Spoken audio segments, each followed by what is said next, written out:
I finally have done it. I have created the Gridiron Glove. Now, Frontline Football will be the most powerful sports channel in the NFL YouTube realm. We will need 5 stones to get this working. No, wait. 1, 2. 6 stones. I accidentally spoke there. 6 stones. Frontline Football has already received 1, the prediction stone, because they trusted the Buccaneers when no one else did. So, they only need 5 more stones to become the greatest YouTube channel in NFL content history. So, I just want to say welcome to Frontline Football. I have been Maskman, creating the Gridiron Glove, and roll the intro.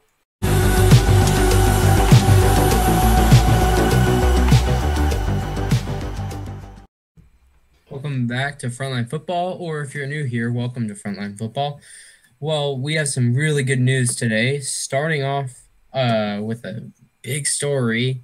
Jack, you want to take this one away? Yes. So the Miami Dolphins have traded down 2 times. Well, 1 down, 1 up. So the San Francisco 49ers, they give them a call. They say, all right, you're going to take 3 first-round picks, including 12, and then for 2 in the future.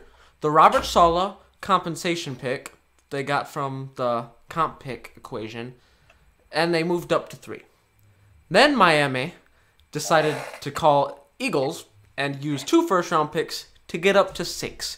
So that changes the draft board. The 49ers are now in range to get one of these awesome quarterbacks coming out of college, and Miami Dolphins have got themselves back up to most likely get the best playmaker in the draft. So Josh, I'm going to let you open this one up. What are your thoughts on this?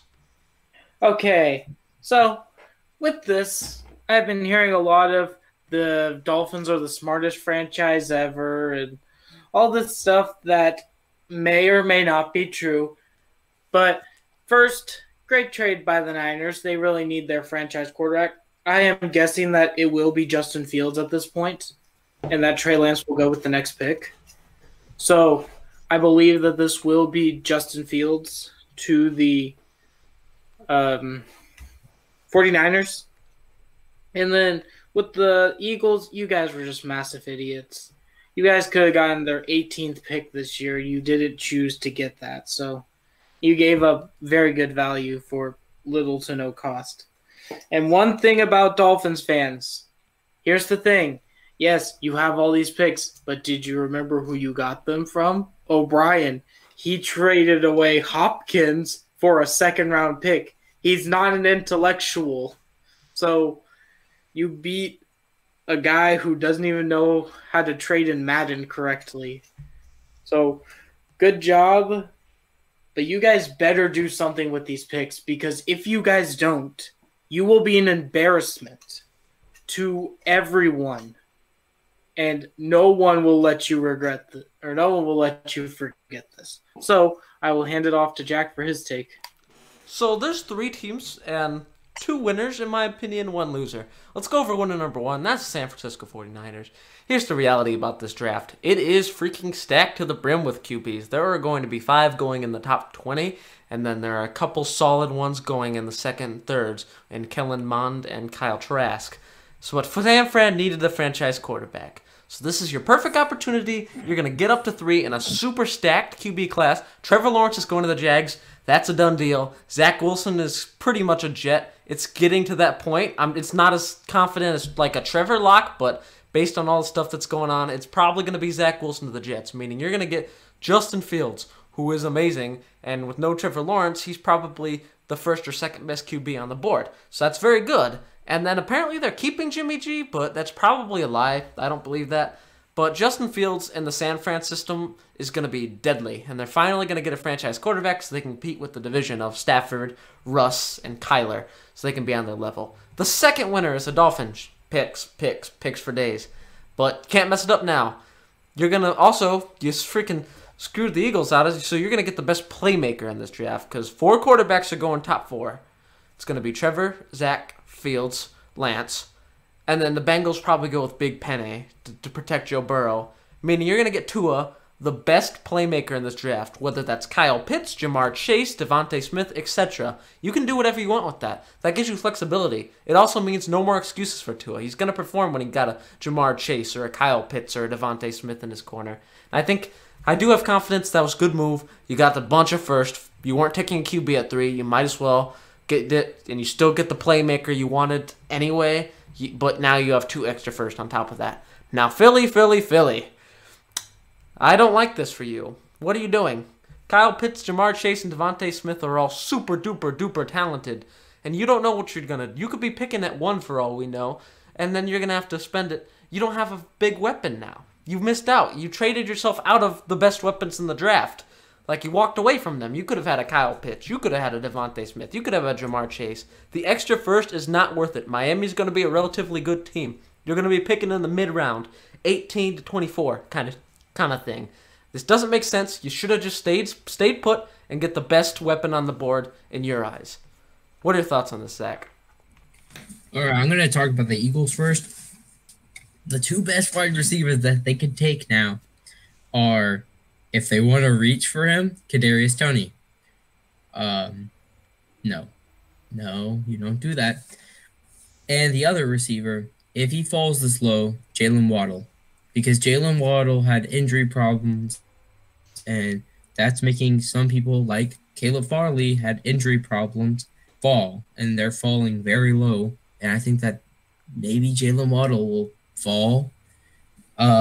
So maybe the Eagles can still pick up him, but is he really a number 1 option if he keeps getting injured every single year? So, yeah. Then let me talk about Miami because they're next. Miami is in a great situation because they already have their franchise quarterback. They have a great defense that can lock up mostly any team. Then finally, they have a decent offensive line, and now there's 2 glaring weaknesses: receivers, tight end. I say that they're going to go with Kyle Pitts because Kyle Pitts is really good, and his pro day was amazing. I don't think pro days are that big of a deal, but when a tight end is running a 4.44, it's in like 4.44. Yeah. So, yeah, that's a fast tight end. He's as fast as some receivers and faster than all the tight ends in this class. He has the biggest wingspan in this class. Like, this is a tight end that will be really good in the NFL if he can bring those skills over to the next level. So, yeah. And then finally, the Niners. The Niners are in a good situation. I think they're going to take Trey Lance because Trey Lance is a project QB, and they have a really, I can't say good. They have a, how did they put Jimmy G? Jimmy G's an average quarterback, a really average quarterback, and they have a really good talent if they get Trey Lance because Trey Lance needs to sit under someone. He needs to learn. And I think that the perfect situation is put Jimmy G in for the first season and then let Trey Lance play out all the other seasons. If he's really good, then you have a really good franchise quarterback that you have for years, and you have that great defense, and now it's just corner that you need, and that's it. You can get that in like the second round because this is a deep corner class with Sean Wade probably going in the third or second round. Caleb Farley, there's a guy out of Syracuse. Like, there's a lot of picks that you guys can do. And if you even need to trade up into the next round, like in the first round, if you want like Patrick Surtain or something like that to really get that number 1 corner, you can do that because you can do that really well. And the only thing is get a quarterback that you think will be your next like 4 or 5, maybe even 6 years or more. If you think that they're really good. So then you have a quarterback that you can lead you to victory, I guess. All right. We all say our take, right? Yes. All right. We're going to talk about Tyler Lockett. Now, he re-signed with the Seahawks on a 4-year deal, $69.2 million. I'm going to hand this one off to Jack. All right, this is a good signing, and here's why. Tyler Lockett is one of the most underrated receivers in the league, and I'm about to tell you why. DK Metcalf takes all the glory from him because DK Metcalf is big, strong, he's their number one, and he did that crazy. He's basically a machine. But Tyler Lockett is one of the best second options in the league. He's a consistent touchdown catcher, gets 1,000 yards last year. He's very solid, and he was one of the reasons that Russ was cooking those first 5 weeks. Not to mention his speed and his threat to go deep helped DK as well. So there are multiple benefactors to Tyler Lockett coming back. He's pretty reasonable age. I believe he's somewhere in the mid-20s. And overall, Seattle needed to get this guy back. He's one of the best second options you can have in the league. And him and DK Metcalf together, that's a receiving core that everyone's going to be scared of every time you line up against him. What are your thoughts, Zach? I think it's a great signing. I hate it as a Cardinals fan, but I think that Tyler Lockett's really good. He's only 28 years old, so he still has a lot of good playing years. Yeah, and he's just really good. He can get into space really quickly, and he can go up the field, like Jack said, and go deep, which helps DK Metcalf get open. And they're just a great 1-2 punch that you need to keep them around so then Russ can keep cooking and not win an MVP because he'll fail like week 7 or week 6. So, yeah, I think that the Seahawks are making good moves on offense, except for one glaring weakness. Offensive line. Now, I shouldn't be talking about this during Tyler Lockett's thing, but that's a big part, and I think that Tyler Lockett is a great piece, but he's probably not going to protect Russell Wilson. So, yeah, and then they've been making good moves, though. They re-signed Chris Carson and Tyler Lockett now, so Seahawks are doing they're doing good moves. They're doing smart ones, but they need to work on offensive line. And if that means getting people in the late rounds to say, hey, we're getting people, but you need to get people now. So, yeah. Josh? I believe that this is a good deal here. You have to lock down your second option, especially when it is Tyler Lockett, who is probably one of the best second options besides Chris Godwin and probably Michael Gallup. And maybe Cole Beasley, too. You may put in that tier of underrated second options. So you have to lock these people down. Now, this is pretty scary also because you are in negative $1 million in cap. Last time that I checked, it's probably down to negative $5 million because of this deal, probably more once I look at it. But your cap's not... I'm so sorry, everyone. Your cap is not where it needs to be for next year. This is going to be a hard year for you guys, and you are going to have to build a lot through the draft with your other need, which is O-line. But great job signing Tyler Lockett. He really needed to be re-signed with you guys. Can I say one thing before we get off the story? The Seahawks right now, which makes no sense because I'm checking over the cap, and they have $3 million still, there's some teams that are not in the negative cap space anymore, like Cardinals. They were in negative, but they have $15 million. Last time I checked, they had $5 million. There is some weird stuff going on, but yeah, Seahawks are not in negative cap, so yeah. All right, let's go on to our next story, which Josh will be taking over. Josh, what's going on with the NFL? We did it, everyone. We now have another week of football. And guess what?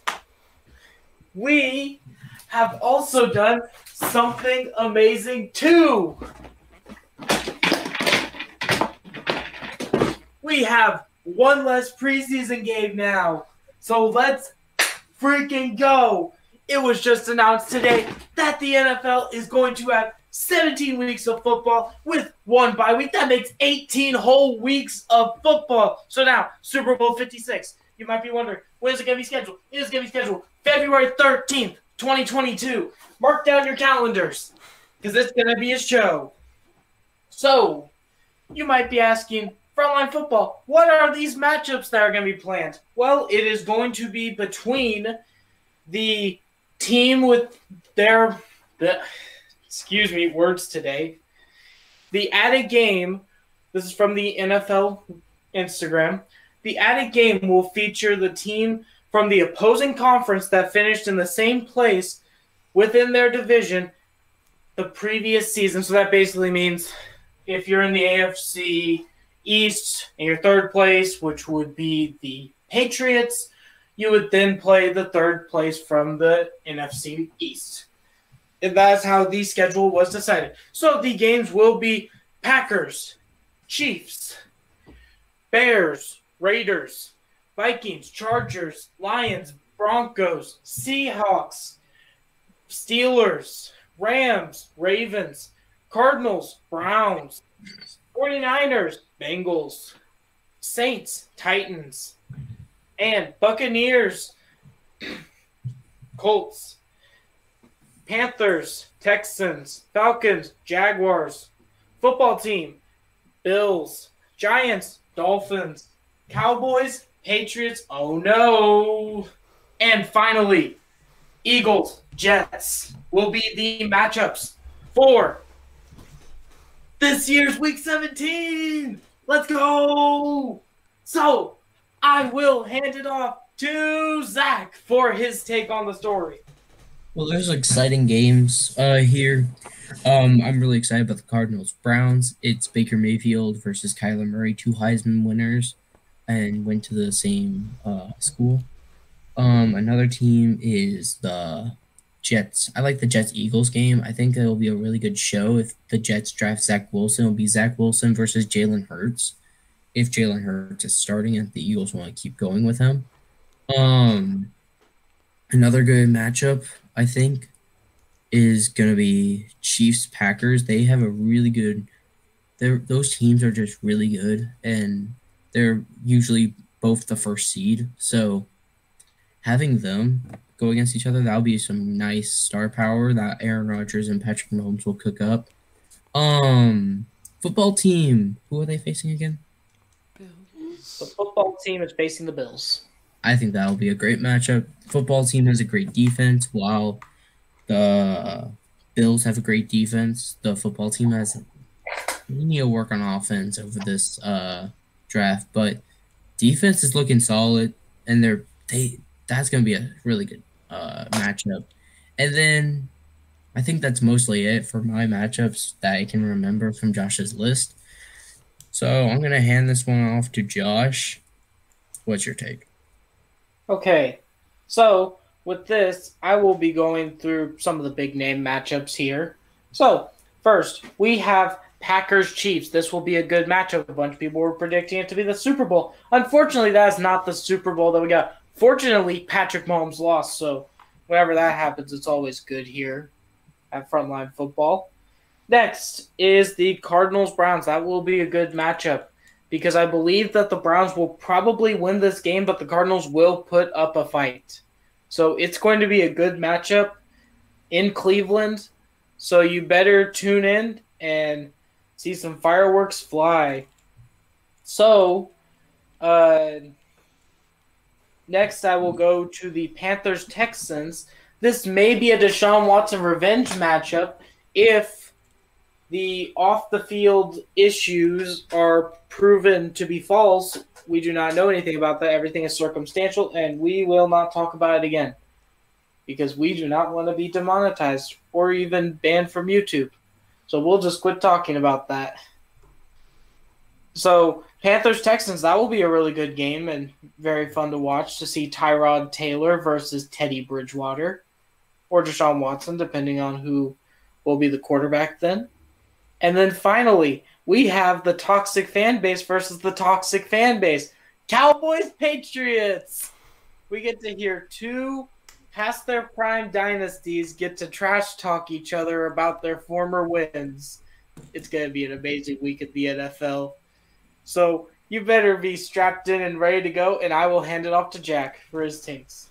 All right, since Josh and Zach went over the big matchups, I'll just say I like the change. I like having another week of watching Robert Saleh defenses and hopefully Zach Wilson offenses on the field. That's always fun. Some players don't like it, but I think the bye week at week 4 of the preseason is beneficial because it's better to not get hurt in the preseason. That like really sucks, especially if you're like a veteran or a starter.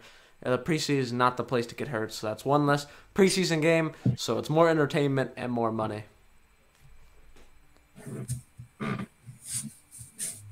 Well, let's see. Zach, what is our next story?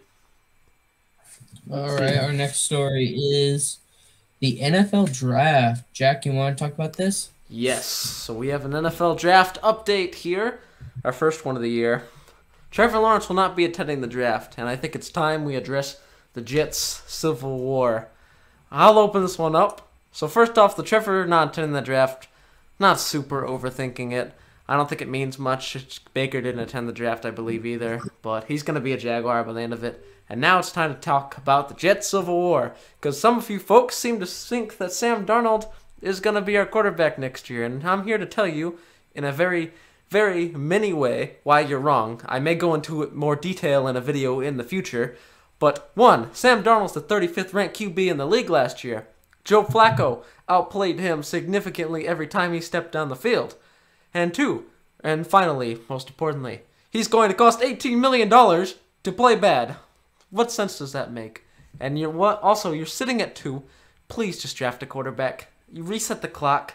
You don't have to pay a Zach Wilson or a Justin Fields for another 3 years, and at least they have higher ceilings at this point than Darnold. I think Darnold could turn it around, but if he doesn't turn it around, if you're Joe Douglas and the Jets coaching staff, you're very nervous about your job because you're going to watch Justin Fields or Zach Wilson play extremely well elsewhere, and you're going to be sitting here with Sam Darnold, who could very well be a worse version.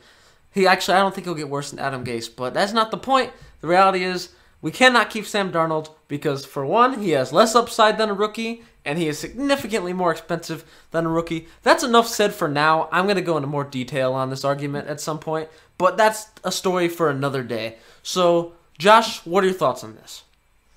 I mean, the Trevor Lawrence thing, it really is his decision. Baker didn't attend his draft day, and, he may have some reasons for it. I mean, he is the number 1 pick in the draft, so why be in a room with a bunch of people who you barely even know just to get a cap? You could probably just get that stuff at home. And he probably only needs to order like 2 or 3 hats anyway, because he's either going to go to the Jets or he's going to go to the Jaguars. And if he falls, maybe the Niners, but I don't think that the Niners will even have a chance to get him. So he only has to get like the top 3 teams. So, yeah. And then the Jets Civil War. Darnold, you don't want Mono Man as your quarterback. He doesn't seem to always have the best decision-making, but that might have just been because Gase made him scared to throw the deep ball. So, I believe in a better system, he could turn his career around and could be like a Kurt Warner-level player. But I just don't see that in New York. He's going to need to go somewhere else. So I'm sorry, Jets fans who love Sam Darnold, but Mono Man is going to have to go somewhere else. He's going to have to go bye-bye for a little bit. So, Zach, what are your thoughts? All right. Trevor Lawrence not attending. I like it. Trevor Lawrence, the only person going to be drafted in the first round other than him is Travis Etienne. And there's no other Clemson person getting taken in the first round. So why would you just, it would just be him and Travis just there in the first round. So just stay home, and you're only going to be picked by, the Jets, and maybe the Niners. So, or if a team pulls a fast one on the Jags and trades up, maybe. But, it's mostly the Jags, Jets, or Niners. So, yeah. Then the Civil War that's going on right now for the Jets. Sam Darnold's a dumb. It was a good pickup when they drafted him. He looks like he has a high ceiling but very low floor. And Jets are just safer with taking Zach Wilson. It will be a cheaper contract. If they take Justin Fields, it'll be a cheaper contract. These rookie deals are really cheap. well, Sam Darnold's it's almost out of his rookie deal. And if they want to do this, say if they take Trey Lance, okay? Trey Lance goes second, which probably won't happen because Zach Wilson or Justin Fields will. But say if they did choose Trey Lance, I would say keep Darnold, but have Trey Lance start if you're ever blowing out a team like the Eagles or someone like that. That's the same thing I'm saying about Zach Wilson. I like this idea of having Darnold just as a safety valve for just in case Zach Wilson's having a bad game or Zach Wilson's not pro ready yet. He can just sit under Sam Darnold for a little bit of time, like a Colt McCoy to Sam Darnold or someone like that. Like he's just a transitional player. So, yeah. All right. Did everyone say their takes? Yes. Yes. Okay. All right. Finally, something's going on with the Raiders, and it's pretty big. Josh? Celebrate, everyone. The Raiders actually made a smart move. So clap your hands and raise them in the air like you just don't care. Okay, so let's talk about the deal. We have Raiders news here. It is about one of their offensive linemen. His name is Kolton Miller, and he was signed to a 3-year, $18 million per year deal with $52.6 million guaranteed at the signing, and it goes all the way until 2025, including a 5th-year option. So, he was drafted in 2018, and he has just received his extension. So I will hand it off to Zach for his thoughts on the matter. I mean, the Raiders have made some very dumb moves, like trading Rodney Hudson to the Cardinals for just a 3rd-round pick. Now, the Raiders should be getting better picks out of this stuff. Like, I'm going to talk about the Raiders franchise, and then I'll talk about the signing. But the Raiders franchise really needed to just get more draft capital from the Cardinals and Patriots when they traded those guys. They should have gone like 1st-round picks like the next next year and the next year of 1st-round picks because they're good players and they just let them go for like a 3rd and a 5th. So like that's not smart. And so now I'm going to talk about the signing. The signing's great. You need to protect Derek Carr as much as you can because Derek Carr is getting really old. I think he's 29, 30 now. Derek Carr is He's 30. Really? Dang. Yeah. He just had his 30th birthday a couple weeks back. He's really old and you need to protect him because I don't think he's gonna be a Lamar Jackson or anything. Maybe you want to start Mariota because you don't have an offensive line, but that's just you're shooting yourself in the foot anyway because Carr won't get the passes off in time, and Mariota will make an inaccurate pass because he can't get a pass on time either. So, yeah, I don't know what you do in this situation. The Raiders really messed themselves up. So, yeah. All right, Jack. Congratulations, Vegas. After you purged like 3/5 of your offensive line, you've done it. You've actually kept one of the good ones. You've signed Kolton Miller to a new deal, and I'm very happy for you. But that doesn't change the fact about the carnage that happened in the other positions. Now, the only guys that remain from that good offensive line from last year is Kolton Miller, who's solid left tackle, and professional bully 39-year-old Richie Incognito. So, yeah. Why'd you get rid of Hudson? I don't know. That was a bad idea. And Trent Brown was like 26, and he's good too. Another bad idea. You didn't even get equal value for him. He's right tackle. And then you also lost Gabe Jackson, who got extended by Seattle. So it's clear that Gabe Jackson was good. Just because you signed one of them does not change the fact that you are still kind of in hot water here. Good luck, Raiders. Good luck is all I have to say. Didn't Incognito retire? He came back. Okay. Josh? Well, like Jack said, you signed one tackle. Like the saying goes, a broken clock is right twice a day. Raiders, Raiders fans, I feel so bad for you. You have to deal with a team with a owner who couldn't even pay for a move to Vegas and had to get most of it funded by Jerry Jones. And now you can't even sign offensive line, the one good part about your team. They're gone. This just stinks. I mean, Raiders, you really messed up here. Like, I have never seen, in all my years as a fan, a Texans fan no less, I have never seen this much destruction in one organization. Even O'Brien would have at least got like a couple more bags of chips for his starters. But you guys just know you can't get good value for these people. So good job on re-signing Kolton Miller, but you still have problems on your team that you didn't have before this offseason that didn't need to be dealt with. So, Zach, did you say your take? Yeah, but can I say one more thing? Yes, Raiders had a great offense and then horrible defense. What they needed to do this year, if they kept all their players, if they kept Rodney Hudson and everything, work on defense. But now they have to work on – they're just shot themselves in the foot, and now they have to work on offense and defense, which is a bigger problem. So, yeah, think about that. So, yeah, that does it for our video today. Josh, if they like the video, what should they do? That's still got stuff in it. Okay. Well, if you like what you saw here, don't forget to hit that like button, punch that subscribe button. I smell like Coke now.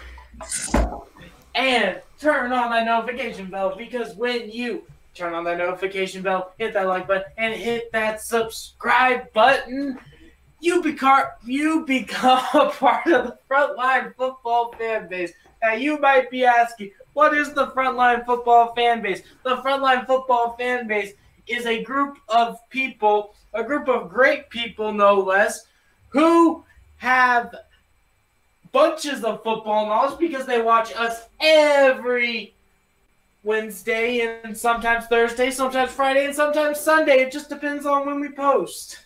So we want to thank you for watching, and don't forget to share this with your friends. They might like our content too. And we get to have more people come and see a great football show, in at least our opinion. So, I've been Josh from Frontline Football, and as always, Jack, hit the plugs. All right, as always, don't forget to follow us on Instagram and Twitter at FrontlineFB. Links in the description now, as always. So we've reached that point in the year where things are going to start to slow down a bit until April 29th, when everything happens at once and stuff goes down with the draft. So we're going to keep you updated on the situation each week on what the video is going to look like. You're still getting news, interview coming up, and I'm going to do my Sam Darnold rant at some point in the coming weeks as well. So that's what to look forward to in the future. But get ready, we're reaching draft time, meaning mock drafts are coming up, and you're going to be excited, and we're going to figure out what's the best pick for each of your teams. So stick around, and we'll see you guys back here next week. See ya. Bye.